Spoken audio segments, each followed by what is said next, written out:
नकली टाइगर। एक बाघ अपना जंगल छोड़कर दूसरे जंगल में आता है।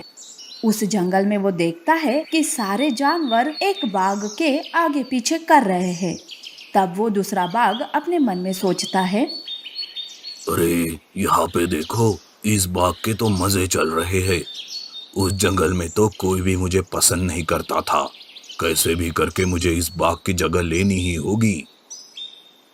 बाघ जंगल में घुसने का कोई प्लान सोचते रहता है कि तभी सियार बड़बड़ाते हुए वहां आता है। सब उस बागबाली को ही चाहते हैं। मेरी छोटी सी गलती के लिए मुझे जंगल से बाहर निकाल दिया। शेर महाराज भी पता नहीं कि उस बाली की ही बात सुनते हैं।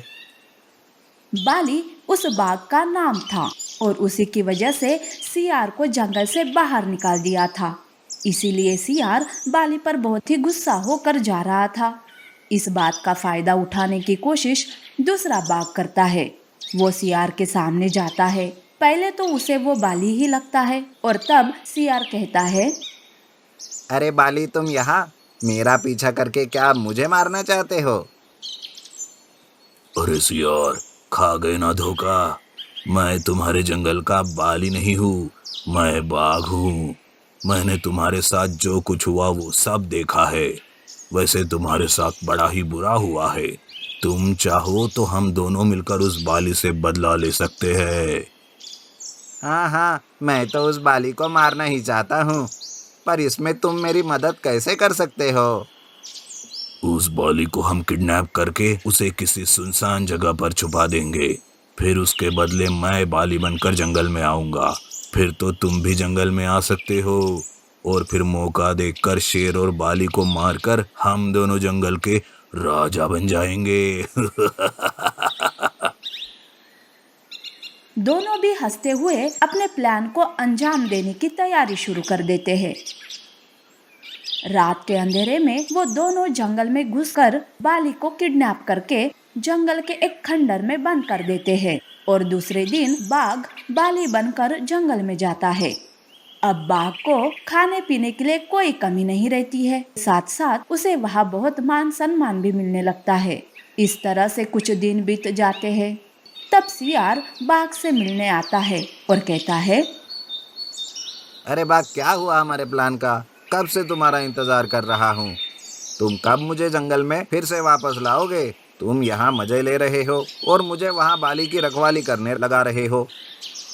हाँ हाँ, मैं आज ही कुछ करता हूँ, पर अभी तुम यहाँ से चले जाओ और उस बाली पर अच्छे से नजर रखो। जाओ यहाँ से, नहीं तो कोई देख लेगा हमें। बाघ और सियार को हिरन एक साथ देख लेती है। उसके मन में शक आता है। तब वो सोचती है, अरे ये सियार और बाली एक साथ, ये हमारा बाली हो ही नहीं सकता। लगता है ये कोई बहरूपिया है। वैसे कुछ दिनों से ये बाली कुछ बदला बदला सा दिख रहा है। मुझे इस पर नजर रखनी होगी। उसी दिन बाली शेर के पास जाकर सियार की बात करता है। महाराज, सियार को उसकी गलती का एहसास हो गया है। आप उसे माफ करके एक बार सुधरने का मौका दीजिए। ठीक है बाली, तुम कहते हो तो तुम्हारी बात मान लेता हूँ। बुलाओ उस सियार को। पर हाँ, आगे से अगर उसने कुछ ऐसा किया तो मैं उसे छोड़ूंगा नहीं। बाघ मन ही मन बहुत खुश हो जाता है और ये खुशखबरी सुनाने खंडर की तरफ जाने लगता है। हिरन भी चुपके से उसके पीछे पीछे जाने लगती है। बाघ सियार से मिलने खंडर जाता है। उसे मिलकर बाघ खुशखबरी सुनाता है और कहता है, अरे सियार, हमारा प्लान कामयाब हो गया।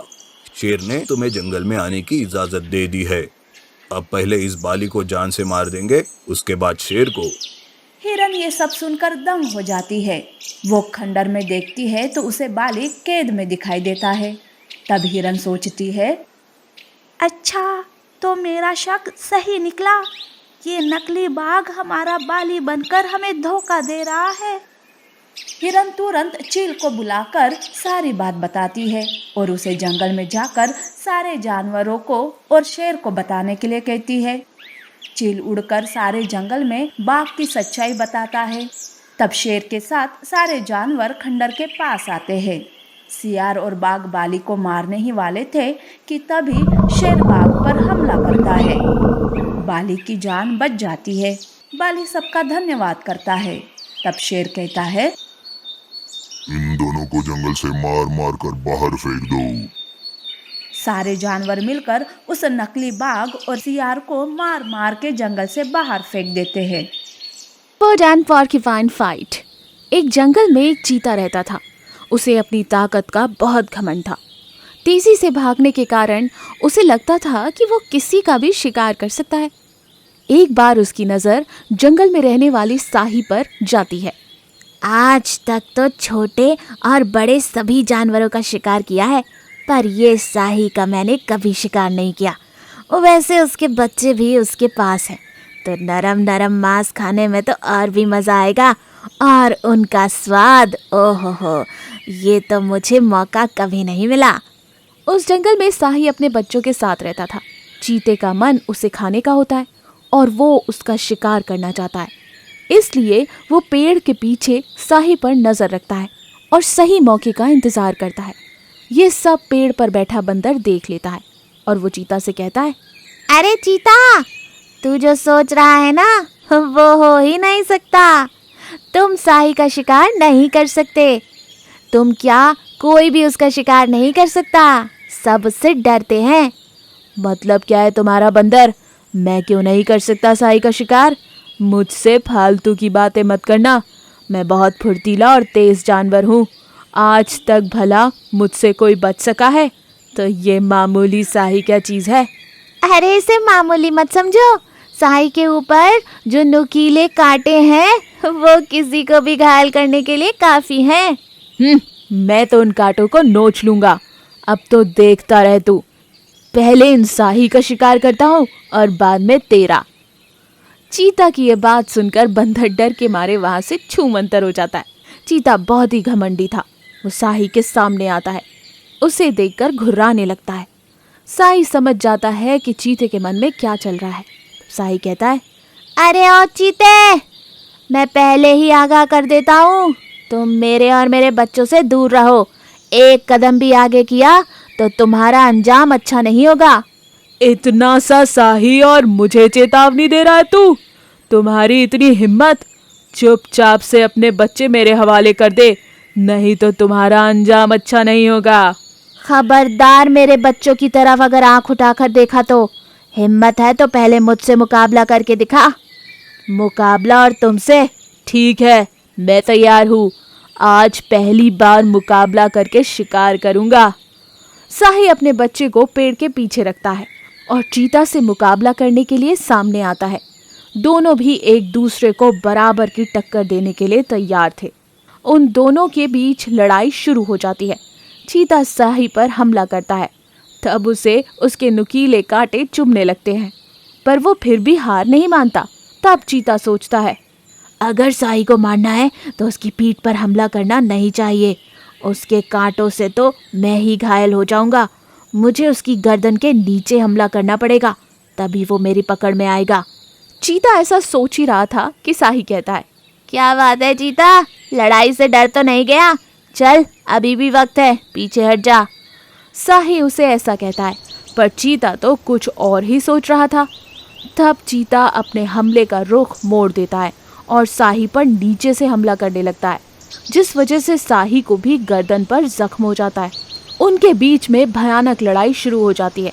लड़ते लड़ते चीता साही की गर्दन पकड़ लेता है। अब साही को कुछ समझ नहीं आता। अरे ये क्या, इस चीता ने बड़ी होशियारी दिखाई है, पर मुझे भी अपने बच्चों के लिए कुछ करना ही होगा।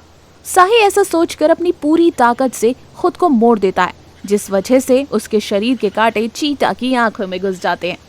वैसे ही चीता साही को छोड़ देता है और चिल्लाने लगता है, हाय हाय मेरी आंख, मेरी आंख। इस तरह से साही ने अपने शरीर पे बने कांटों से अपने और अपने बच्चों की जान बचाई। चीता अब देखने के लायक नहीं रहता और अब वो किसी का भी शिकार नहीं कर सकता था। तब साही अपने बच्चों से कहता है, देखा बच्चों, हम अपने शरीर की वजह से अपना कैसे बचाव कर सकते हैं। आगे चलकर तुम्हें भी ऐसा ही करना है, तो ये बात तुम ध्यान में रखना। इस तरह से साही अपने बच्चों के साथ उसी जंगल में आराम से रहने लगता है। हर किसी में कोई ना कोई ताकत छुपी रहती है, बस हमें उसे पहचान कर उसका इस्तेमाल करना चाहिए, पर उस ताकत पर कभी घमंड नहीं करना चाहिए।